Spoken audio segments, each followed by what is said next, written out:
କିଛି ଧନ୍ୟବାଦ ଦଉଛି। ଆଜିର ଏଇ ଜୀବନ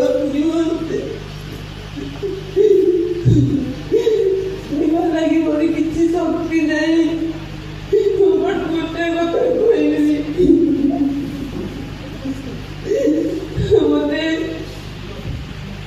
15-20 ବର୍ଷ ତଳେ ଗୋଟେ ବାକ୍ୟ ମିଳିଥିଲା କି ଆମେ ତୁମର ସନ୍ତାନ ମାନଙ୍କର ବଂଶ ବୃଦ୍ଧି କରିବାକୁ। ସେ ବାକ୍ୟକୁ ମୁଁ ସବୁବେଳେ ସ୍ମରଣ କରି ଚାହିଁଥିଲି କି ମୋ ବଂଶ ବୃଦ୍ଧି ଆହୁରି କେବେ ବଢିବନି। ସବୁବେଳେ ସେ ବାକ୍ୟକୁ ନେଇ ମୁଁ ପ୍ରାର୍ଥନା କରେ। କିଛି ଦିନ ପରେ ମୋ ଛୋଟ ପୁଅର ମୃତ୍ୟୁ ହେଲା। ମୁଁ କହିଲି, ପ୍ରଭୁ ତୁମେ ଦେଇଥିବା ବାକ୍ୟ କେବେ ସଫଳ କରିବ?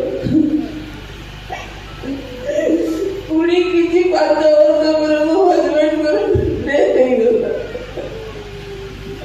ତାପରେ ଭାବିଲି କି ମୋ ପୁଅ ହ୍ୟୁମାନ ଦ୍ୱାରା ମୋର ବଂଶ ବୃଦ୍ଧି ବଢିବ ବୋଲି। କିନ୍ତୁ ସେଦିନ ବି ସେ